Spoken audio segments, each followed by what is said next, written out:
अस्सलाम वालेकुम दोस्तों, welcome back to the biology MCQ series. इस वीडियो में हम डिस्कस करेंगे फेजेस ऑफ बैक्टीरियल ग्रोथ के डिफरेंट कंसेप्ट से डिफरेंट एमसीक्यूज़ जो लिए गए हैं उनके राइट ऑप्शन आपके साथ डिस्कस करेंगे और जो ऑप्शन इनकरेक्ट होंगे वो भी आपके साथ डिस्कस करेंगे कि वो इनकरेक्ट क्यों है। चलिए जी शुरू करते हैं। सबसे पहले है जी हमारे पास MCQs number 1, what is the outcome of binary fission in bacteria. Binary fission in bacteria का हमारे पास जो है क्या आउटकम है। 4 daughter cell, 2 daughter cell, 8 daughter cell, variable number of daughter cell. तो बाइनरी का मतलब ही जो होता है वो हमारे पास होता है 2। तो यहाँ पर हमारे पास जो है 2 डॉटर सेल्स आ जाएगा। और फिजन का मतलब होता है इक्वल डिस्ट्रीब्यूशन। तो 2 डॉटर इक्वल डिस्ट्रीब्यूशन होती है 2 डॉटर सेल्स में। तो बीटा ऑप्शन यहाँ पर राइट होगा। नेक्स्ट है हमारे पास MCQ number 2, what is the bacterial growth considered, why is bacterial growth considered exponential during the log phase. Log phase के दौरान जो है वो हमारे पास जो है बैक्टीरियल ग्रोथ जो होती है वो हमारे पास उसको एक्सपोनेंशियल क्यों कंसीडर किया जाता है। लीनियर इंक्रीज इन नंबर ये भी नहीं है, logarithmic increase in number, no increase in number, constant decrease in number. तो लॉगरिथमिक इंक्रीज इन नंबर होता है यानी 2, 4, 8, 16, 32। तो इस तरह होता है। ये हमारे पास जो है लॉगरिथमिक इंक्रीज इन नंबर होता है, तो इसलिए एक्सपोनेंशियल ग्रोथ को कहते हैं लॉग फेज में। तो बीटा यहाँ पर राइट ऑप्शन है। नेक्स्ट है हमारे पास MCQ number 3, which phase is the characterise by adaptation of the bacteria to a new environment. कौन सा हमारे पास जो फेज है वो हमारे पास करेक्टराइज होता है by the adaptation of bacteria to new environment, यानी जिस फेज में हमारे पास बैक्टीरिया नए इन्वायरमेंट के साथ जो है अडेप्ट करते हैं वो हमारे पास फेज कौन सा होता है। Log phase, lag phase, stationary phase, death phase. तो यहाँ पर हम जो है एक दफ़ा चारों फेज की जो है वो देख लेते हैं क्लासिफिकेशन, ताकि हमारे पास आगे वाले एमसीक्यूज हल करने में हमें आसानी हो। सबसे पहले हमारे पास आ जाता है जी लैग फेज, और लैग फेज में नो ग्रोथ होती है, यानी ये फर्स्ट फेज होता है और इसमें जो है अडेप्टेशन ऑफ बैक्टीरिया होती है टू न्यू इन्वायरमेंट। तो बीटा ऑप्शन इस सवाल के लिए जो है राइट। सेकंड नंबर पे हमारे पास आ जाता है लॉग फेज, और लॉग फेज में हमारे पास जो है एक्सपोनेंशियल ग्रोथ होती है। और इसके अलावा थर्ड पे हमारे पास आ जाता है स्टेशनरी फेज। इसमें जो होता है जी जो हमारे पास होता है ग्रोथ फेज जो होता है, ग्रोथ रेट और डेथ रेट ये दोनों एक दूसरे के जो है वो इक्वल आ जाते हैं, यानी इसमें भी कोई जो है विजिबल ग्रोथ जो है वो देखने को नहीं मिलती। और लास्ट में हमारे पास आ जाता है नंबर 4 पे डेथ फेज। इसमें जो है वो डिक्लाइन रेट आता है, यानी डिक्लाइन इन ग्रोथ रेट आता है, यानी नंबर ऑफ बैक्टीरिया जो है वो डिक्रीज होना शुरू हो जाते हैं। तो अब इसी की मदद से जो है हम अगले एमसीक्यू जो है सॉल्व कर लेंगे। नेक्स्ट हमारे पास एमसीक्यू नंबर 4 आ जाता है, what happen during the log phase of bacterial growth. Log phase of bacterial growth में हमारे पास जो है क्या होता है, बैक्टीरियल डेथ होती है? नहीं, ये हमारे पास जो है डेथ फेज में होता है, डिक्लाइनिंग फेज में होता है। मैक्सिमम ग्रोथ रेट, तो जी हाँ बीटा ऑप्शन यहाँ पर राइट है। नेक्स्ट है हमारे पास एमसीक्यू ऑप्शन है जी equal death and reproduction rate.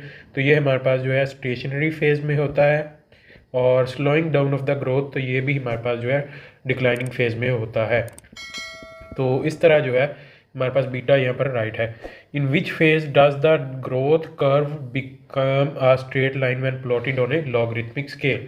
तो कौन सा फेज में जो है हमारे पास ग्रोथ कर्व जो है स्ट्रेट लाइन बन जाती है जब उसको प्लॉट किया जाए लॉगरिथमिक स्केल। तो ये हमारे पास lag phase, log phase, stationary phase, death phase. तो बीटा ऑप्शन यहाँ पर जो है राइट होगा। एक्सपोनेंशियल ग्रोथ होती है, इसमें लॉगरिथमिक ग्रोथ होती है। तो इस तरह जो है ग्रोथ कर्व जो है वो एक स्ट्रेट लाइन जो है वो बन जाएगी। तो यहाँ पर बीटा यहाँ पर राइट है। नेक्स्ट है हमारे पास MCQ number 6, what characterises the stationary phase of bacterial growth. Stationary phase of bacterial growth को क्या करेक्टराइज करता है? Maximum growth rate, zero growth rate, rapid reproduction, logarithmic increase in number. Rapid reproduction और logarithmic increase in number ये हमारे पास जो है लॉग फेज है। मैक्सिमम ग्रोथ रेट भी उसी में ही आता है, और जबकि ज़ीरो ग्रोथ रेट जो है ये हमारे पास जो है यहाँ पर राइट होगा, बिकॉज इसमें रिप्रोडक्शन और डेथ का जो रेट होता है वो सेम हो जाता है। Which factor contribute to the stationary phase of bacterial growth. कौन सा फैक्टर यहाँ पर हमारे पास जो है जी वो स्टेशनरी फेज को जो है वो कंट्रीब्यूट करता है या उसको करेक्टराइज करता है? सेंसिस ऑफ न्यू एंजाइम्स, तो ये हमारे पास जो है लैग फेज में होता है। मैक्सिमम ग्रोथ रेट ये हमारे पास जो है लॉग फेज में होता है। Equal reproduction and death rate, तो ये हमारे पास यहाँ पर राइट ऑप्शन है। अडेप्टेशन टू न्यू एनवायरनमेंट ये भी हमारे पास जो है लैग फेज में होती है। तो चार्ली ऑप्शन यहाँ पर राइट होगा। नेक्स्ट है हमारे पास MCQ number 8, what defines the death phase in bacterial growth. Bacterial growth में हमारे पास जो है डेथ फेज़ का डिफाइन करता है मैक्सिमम रिप्रोडक्शन, ये हमारे पास लॉग फेज़ है। इंक्रीज डेथ रेट, तो जी हाँ ये हमारे पास डिक्लाइनिंग फेज़ में होता है, और डिक्लाइन या डेथ फेज़ में होता है, तो ये हमारे पास जो है राइट ऑप्शन होगा बीटा। नेक्स्ट हमारे पास है जी option equal reproduction and death rate, तो ये हमारे पास स्टेशनरी फेज़ में होता है। और जो हमारे पास लास्ट ऑप्शन है सिंथेसिस ऑफ न्यू एंजाइम, तो ये हमारे पास जो है लॉग फेज़ में होता है। MCQ नंबर 9 है, when does the death phase occur in bacterial growth. Death phase जो है वो कब होता है बैक्टीरियल ग्रोथ में? लॉग फेज, लैग फेज, उसके बाद स्टेशनरी फेज, फाइनल फेज और फेज ऑफ डिक्लाइन। तो फाइनल फेज या फेज ऑफ डिक्लाइन में जो है वो हमारे पास डेथ होती है। डेल्टा ऑप्शन यहाँ पर राइट है। What contributes to the death phase in bacterial growth? Bacterial growth में डेथ फेज में क्या कंट्रीब्यूट करता है? Depletion of the oxygen, maximum growth rate, synthesis of the new environment, adaptation to the new environment. Synthesis of the new enzyme, adaptation of the new environment जो है ये हमारे पास जो है ये लैग फेज में आ जाते हैं। मैक्सिमम ग्रोथ रेट ये हमारे पास लॉग फेज में आ जाती है। तो डिप्लीशन ऑफ ऑक्सीजन अगर होगी तो ये हमारे पास जो है डेथ रेट को जो है डेथ फेज़ को जो है कंट्रीब्यूट करेगा, बिकॉज बैक्टीरिया उसमें सर्वाइव नहीं कर सकेंगे। तो यहाँ पर हमारे पास जो है ये हमारे पास जो है कंप्लीट होते हैं एमसीक्यूज़ यहाँ पर different phases of bacterial growth के डिफरेंट एमसीक्यूज़। तो उम्मीद करता हूँ दोस्तों आपको वीडियो पसंद आई होगी। वीडियो पसंद आई तो इसे लाइक कीजिएगा, दोस्तों के साथ शेयर कीजिएगा। अगर आप इस चैनल पर नए हैं तो चैनल सब्सक्राइब कर लें और साथ बेल आइकन को प्रेस कर लें। इस वीडियो में इतना मिलेंगे एक नई वीडियो के साथ। अपना बहुत सारा ख्याल रखिएगा, दुआ में याद रखिएगा। तब तक के लिए अल्लाह हाफ़िज़।